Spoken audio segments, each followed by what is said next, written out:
तारीख 31 अगस्त 2024 दिन शनिवार को दो बड़े नेता भाजपा में शामिल होते हैं। पहला जेएमएम से निष्कासित नेता लोबिन हेम्ब्रम और दूसरा झारखंड के पूर्व मुख्यमंत्री रहे मधु कोड़ा। ये दोनों नेता एक ही दिन भाजपा में शामिल होते हैं, लेकिन बीजेपी इन दोनों नेताओं के साथ एक अजीब सा भेदभाव कर दिया। हुआ यूं, भाजपा ने आधिकारिक तौर पर एक ही नेता लोबिन हेम्ब्रम को आधिकारिक तौर पर भाजपा में शामिल होने की जानकारी दी। भाजपा ने आधिकारिक तौर पर यह जानकारी नहीं दी कि मधु कोड़ा ने पार्टी की सदस्यता ली है या नहीं। भाजपा ने यह जानकारी तो हालांकि नहीं दी, पर ये तस्वीरें बहुत कुछ बयां कर रही थी। झामुमो से निष्कासित नेता लोबिन हेम्ब्रम जब भाजपा में शामिल हो रहे थे तो उसी मंच पर भाजपा प्रदेश अध्यक्ष बाबूलाल मरांडी ने मधु कोड़ा को बीजेपी का पट्टा पहनाकर स्वागत किया था। ये तस्वीरें ही अपने आप में बहुत कुछ बोल जाती है। अब यहाँ सवाल उठता है कि आखिर भाजपा ने मधु कोड़ा को अपने साथ क्यों लाया, और अगर लाया तो इसे आधिकारिक तौर पर लोगों के सामने पेश क्यों नहीं कर रही है, और भाजपा आखिर इतने बड़े भ्रष्टाचार में संलिप्त आरोपी को अपने पार्टी में शामिल क्यों कर रही है। क्या बीजेपी मधु कोड़ा को अपने पार्टी में शामिल कर पूर्वी सिंहभूम में कुछ बड़ा खेला करने की तैयारी में है? तो चलिए इन तमाम सवालों के जवाबों को ढूंढते हैं। मधु कोड़ा देश के इकलौते ऐसे मुख्यमंत्री रहे हैं जो निर्दलीय चुनाव लड़कर सीएम की कुर्सी तक पहुंचे थे। इतना ही नहीं बल्कि सभी को साथ लेकर 28 महीने तक राज्य के मुख्यमंत्री बने रहे, लेकिन इसी बीच वह भ्रष्टाचार के मामले में लिप्त हो गए थे। लेकिन जब वह कांग्रेस में थे तो प्रधानमंत्री नरेंद्र मोदी और केंद्रीय गृह मंत्री अमित शाह के हर भाषण में भ्रष्टाचार के मुद्दे पर मधु कोड़ा का नाम होता था, और हो भी क्यों ना, उन पर 4000 करोड़ के घोटाला का आरोप था। ऐसे में सवालों का उठना तो लाजमी है कि भाजपा ने भ्रष्टाचार के आरोप में दोषी नेता को पार्टी में शामिल क्यों कर लिया। तो इसका सीधा सा जवाब विधानसभा चुनाव है, क्योंकि भाजपा मधु कोड़ा को इस विधानसभा चुनाव में इंडिया गठबंधन का खेल बिगाड़ने के लिए लाई है। क्योंकि मधु कोड़ा की जिस तरह से भाजपा में एंट्री हुई है, उससे पश्चिमी सिंहभूम में पड़ने वाले तमाम विधानसभा सीटों का समीकरण बदल सकता है। वजह साफ है, इन इलाकों में 54% आबादी वाले हो जनजाति में मधु कोड़ा सबसे बड़े नेता माने जाते हैं, और इस जनजाति के बूते पर ही मधु कोड़ा या उनकी पत्नी राजनीति में बड़ा उलटफेर करने का दावा करते हैं। मधु कोड़ा के भाजपा में शामिल होने से 5 विधानसभा सीटों पर इंडिया गठबंधन का खेल बिगाड़ सकते हैं। जिस सिंहभूम में भाजपा का खाता तक नहीं खुला था, अब वहां कमल खिलाने की जिम्मेवारी एक रणनीति के तहत मधु कोड़ा के कंधे पर है। जाहिर है भाजपा की यह गेम प्लान झामुमो का टेंशन बढ़ा सकता है। मधु कोड़ा को चुनौती देने वाला नेता की खोज करना अब जेएमएम के लिए बड़ा सरदर्द का काम हो गया है।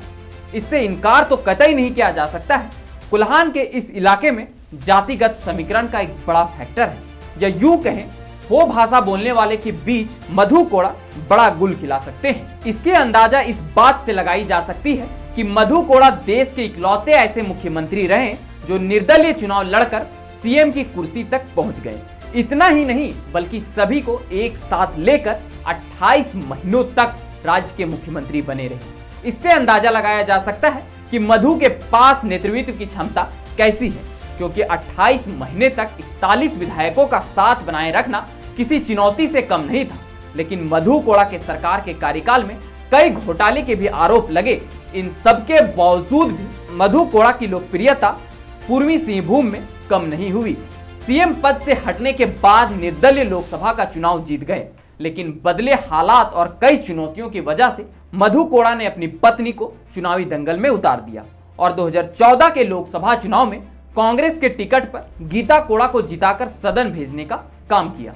इससे तो साफ हो जाता है कि हालात कुछ भी हो, कोल्हान में मधु कोड़ा का अपना जनाधार है, जिसके दम पर ही अपनी राजनीति पारी को कोड़ा दंपति आगे बढ़ा रहे हैं।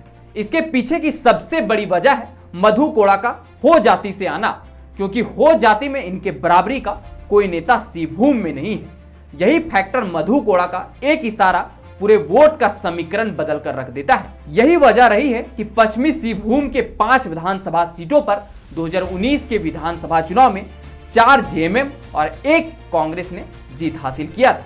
लेकिन वह दौर था 2019 का। 2019 में मधु कोड़ा कांग्रेस में थे उनकी पत्नी कांग्रेस के टिकट पर सांसद बनकर दिल्ली पहुंची थी। उस वक्त मधु कोड़ा ने अपनी पूरी ताकत इंडिया गठबंधन के लिए लगा दी थी, जिसका रिजल्ट भी देखने को मिला था। लेकिन अब परिस्थितियां बिल्कुल बदल चुकी है, क्योंकि लोकसभा चुनाव से ठीक पहले गीता कोड़ा ने भाजपा का दामन थामा और विधानसभा चुनाव से ठीक पहले मधु कोड़ा भी चुपके से भाजपा में शामिल हो गए। वैसे देखें तो पहले से भी कई सीट पर भाजपा के प्रत्याशी को 2019 के विधानसभा चुनाव में कम मार्जिन से हार का सामना करना पड़ा था, लेकिन अब 2024 के विधानसभा चुनाव में मधु कोड़ा भाजपा में शामिल हो गए हैं, तो इसका इम्पैक्ट इंडिया गठबंधन पर देखने को जरूर मिलेगा। इन 5 विधानसभा क्षेत्रों के परिणाम पिछले बार के मुकाबले से अलग होने वाला है, क्योंकि इन 5 विधानसभा क्षेत्रों में हो समाज के लोगों की आबादी करीबन 54% है। अगर पिछले बार के मुकाबले को थोड़ा नजदीक से देखा जाए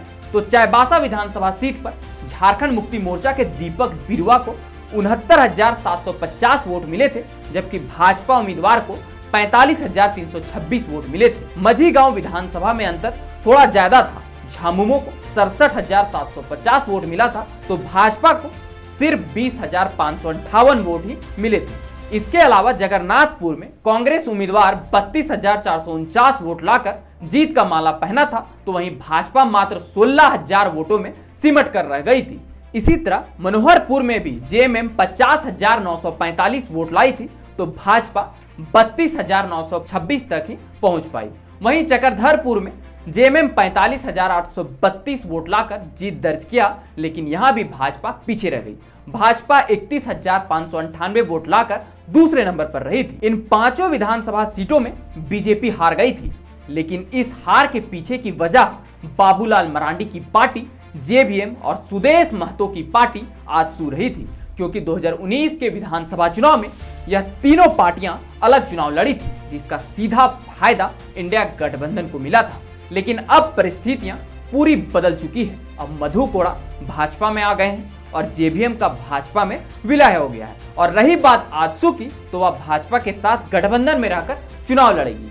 तो ऐसे में इस बार पूर्वी सिंहभूम में भाजपा अपना झंडा लहरा सकती है, और इन्हीं कारणों से ही मधु कोड़ा को भाजपा में शामिल किया गया है। अब आगे देखना होगा इंडिया गठबंधन मधु कोड़ा से हुए डैमेज को कंट्रोल कैसे करती है, यह तो आने वाला कुछ दिनों में ही पता चल जाएगा। लेकिन उससे पहले आप क्या सोचते हैं यह हमें कमेंट में जरूर बताएं, और यह वीडियो अगर आपको इन्फॉर्मेटिव लगे तो अपने दोस्तों के साथ शेयर जरूर करें, और साथ ही साथ हमारे इस यूट्यूब चैनल को सब्सक्राइब भी जरूर कर लें। तो चलिए मिलते हैं अगले इसी प्रकार के कुछ और वीडियो के साथ। तब तक के लिए आप सबों को जोहार।